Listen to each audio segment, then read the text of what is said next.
Hello അസ്സലാമു അലൈക്കും, welcome back. അപ്പം ഇന്നെ സംബന്ധിച്ചിടത്തോളം ഇന്നെൻ്റെ ഒരു അടിപൊളി ഡേ ആയിരുന്നു കേട്ടോ.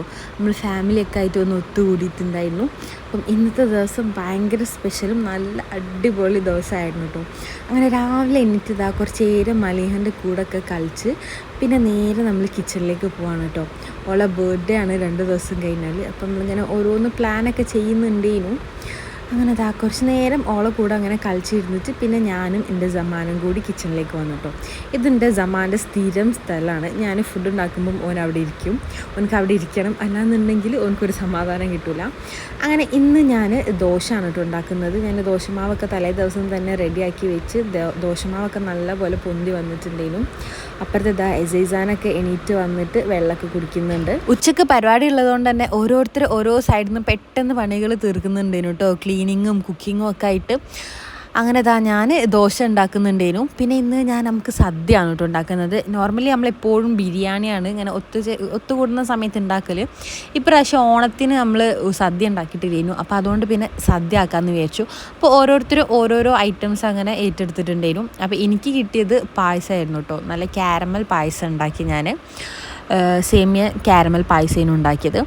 അപ്പോഴേക്കും ദോശയൊക്കെ ഒരുപാട് ഞാൻ ചുട്ടങ്ങനെ വെച്ചിട്ടോ. പിന്നെ ഞാൻ തക്കാളി ചട്നി ഉണ്ടാക്കാൻ വേണ്ടിയിട്ടുള്ള തക്കാളി ഉള്ളിയൊക്കെ വാട്ടി അങ്ങനെ ചൂടാറാൻ വേണ്ടി വെച്ചിട്ടുണ്ട്. പിന്നെ ഇത് ഉമ്മക്ക് ക്യാബേജ് അരിഞ്ഞ് കൊടുത്തയക്കാണ് കേട്ടോ. കാരണം ഇവിടെ എല്ലാവരും ഉള്ളതുകൊണ്ട് ഉമ്മ പറഞ്ഞു ഇവിടെ നിങ്ങൾ അരിഞ്ഞ് കൊടുത്തയച്ചാൽ ഞാൻ അവിടുന്ന് ഉണ്ടാക്കിക്കോളാന്ന്. അതിൻ്റെ ഇടയിൽ പിന്നെ മക്കൾക്കുള്ള ഫുഡൊക്കെ കൊടുത്തു. പിന്നെ നമ്മൾ ചായക്കുള്ള വെള്ളമൊക്കെ വെച്ചിട്ട് ദോശയൊക്കെ റെഡിയാക്കി. അങ്ങനെ കോഫിയും ചട്നിയും തക്കാളി ചട്നിയും കോക്കനട്ട് ചട്നിയൊക്കെ റെഡിയാക്കിയിട്ട് നമ്മൾ വേഗം ഫുഡ് കഴിച്ചിട്ടോ. ഫുഡ് കഴിച്ച് വേഗം പിന്നെ നമ്മൾ പായസം ഉണ്ടാക്കാൻ നിന്നു. കാരണം സമയം ഒരുപാട് ലേറ്റ് ആയിട്ടുണ്ട് കേട്ടോ. അപ്പോഴേക്കും തന്നെ നമ്മൾ പായസം ഉണ്ടാക്കുമ്പോൾ തന്നെ 12:30 അങ്ങനെ എന്തോ ടൈം ആയിട്ടുണ്ട്. പിന്നെ പൈനാപ്പിൾ പച്ചടിക്കുള്ള അനിയത്തിക്ക് പൈനാപ്പിൾ പച്ചടി ചെയ്യുന്നു കേട്ടോ. അപ്പോൾ ഓള് അതിനുള്ള കാര്യങ്ങളും ചെയ്യുന്നുണ്ട്. ഞാനിവിടെ സേമിയൊക്കെ ഒന്ന് വറുത്തിട്ടാണ് കേട്ടോ. നമ്മൾ നോർമൽ സേമിയ വറുത്ത സേമിയ വാങ്ങിയാലും ഞാനൊന്ന് ബട്ടറിലോ നെയ്യിലോ ഇട്ടിട്ട് വറക്കും, എന്നിട്ടാണ് കേട്ടോ ചേർത്ത് കൊടുക്കുക. അതിൻ്റെ ഇടയിൽ കുറച്ച് പൈനാപ്പിൾ എക്സ്ട്രാ വന്നപ്പോൾ നമ്മളതിൽ കുറച്ച് മുളക് പൊടിയും ഉപ്പൊക്കെ ഇട്ടിട്ട് കഴിക്കുന്നുണ്ട് കേട്ടോ. ഇങ്ങനെ കഴിക്കാത്തവരാണെങ്കിൽ കഴിച്ച് നോക്കണം, നല്ല ടേസ്റ്റാണ് ഇങ്ങനെ കഴിക്കാൻ. പിന്നെ വീഡിയോസ് ഒന്നും എടുക്കാൻ വേണ്ടിക്ക് കഴിഞ്ഞിട്ടില്ലേനും. കാരണം നല്ലോണം ലേറ്റ് ആയിട്ടുണ്ടേനും. ഒരു ഭാഗത്ത് മക്കൾ കരച്ചിലും നമ്മളെ പണിയും എല്ലാം പാടി ആകെ തിരക്കേനു കേട്ടോ. അങ്ങനെ സദ്യ കഴിക്കുമ്പോഴത്തേക്ക് 3 മണി 3:30 ആയിട്ടുണ്ടേനു സദ്യ കഴിക്കാൻ. പക്ഷെ എന്നാലും കുഴപ്പമില്ല, നല്ല അടിപൊളി സദ്യയാണ് കേട്ടോ. അങ്ങനെ നമ്മൾ ഫസ്റ്റ് ഉമ്മമാരൊക്കെ ഇരുത്തി. എല്ലാ പ്രാവശ്യവും നമ്മൾ ഫുഡ് കഴിച്ചതിന് ശേഷമാണ് ഉമ്മമാർ കഴിക്കുക.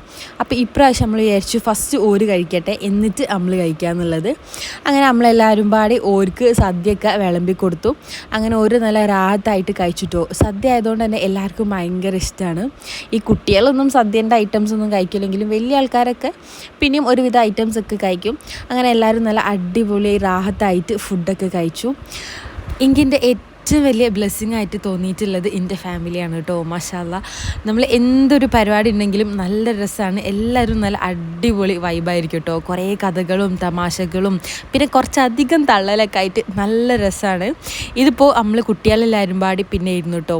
ഓരെല്ലാവരും നമുക്ക് സദ്യയൊക്കെ വിളമ്പി തന്നു. നല്ല ടേസ്റ്റായിട്ടോ. എനിക്ക് ഭയങ്കര ഇഷ്ടമാണ് സദ്യ കഴിക്കാൻ വേണ്ടിയിട്ട്. പക്ഷെ എന്നാലും സദ്യ നമുക്ക് കുറേ കുറച്ച് ചോറും കുറേ വിഭവങ്ങളും കഴിച്ചാലേ സെറ്റ് ആവുള്ളൂ കേട്ടോ. ചോറ് കുറേ ഇട്ട് കഴിഞ്ഞാൽ പണി പാളും, ബാക്കി ഐറ്റംസ് ഒന്നും കഴിക്കാൻ കഴിയില്ല. അപ്പോൾ എന്തായാലും പിന്നെ നമ്മൾ ഫുഡൊക്കെ കഴിച്ച് കഴിഞ്ഞു. പിന്നെ കുറച്ച് ഗെയിംസൊക്കെ ഉണ്ടായിരുന്നു കേട്ടോ. ഇതേപോലെ ബിസ്ക്കറ്റിൻ്റെതും കസേരക്കളിയും പിന്നെ വേറെ സുന്ദരിക്ക് പൊട്ടുതൊടൽ, അങ്ങനെ 2-3 ഗെയിംസൊക്കെ ഉണ്ടായിരുന്നു കേട്ടോ. കുറച്ച് ആൾക്കാരുള്ളതുകൊണ്ട് തന്നെ 2-3 ബാച്ചായിട്ടാണ് നമ്മൾ ഗെയിംസൊക്കെ കളിച്ചത്. അങ്ങനെ ഇത് മക്കൾ കളിക്കാൻ കേട്ടോ. ഫസ്റ്റ് കളിച്ചപ്പോൾ ഇവർക്കൊന്നും എന്താ സംഭവം ഒന്നും മനസ്സിലായില്ല. പിന്നെ രണ്ടാമതും പറഞ്ഞു കൊടുത്ത് ചെയ്യിച്ചപ്പോൾ മനസ്സിലായി. പക്ഷെ അങ്ങനെ റെഡി ആയില്ല കേട്ടോ. പിന്നെ അത് കഴിഞ്ഞിട്ട് ഇതിപ്പോൾ എൻ്റെ അനിയന്മാരാട്ടോ 2 ആൾക്കാർ, പിന്നെ എൻ്റെ മൂത്താപ്പ. അങ്ങനെ ഇവരെല്ലാവരും പാടി കളിക്കുന്നുണ്ടായിരുന്നു. നല്ല രസമുണ്ടായിരുന്നു കേട്ടോ. നല്ല അടിപൊളിയായിരുന്നു അന്നത്തെ ദിവസം. മാഷാ അല്ലാഹ്, എല്ലാവരും നല്ല പോലെ എൻജോയ് ചെയ്തിട്ടുണ്ടായിരുന്നു കേട്ടോ.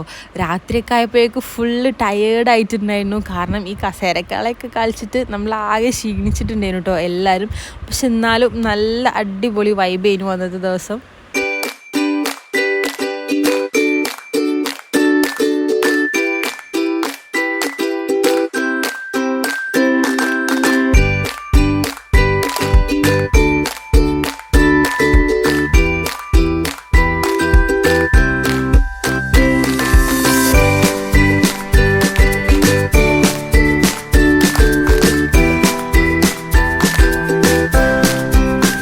ഇത്രയൊക്കെയാണ് കേട്ടോ ഇന്നത്തെ വിശേഷം.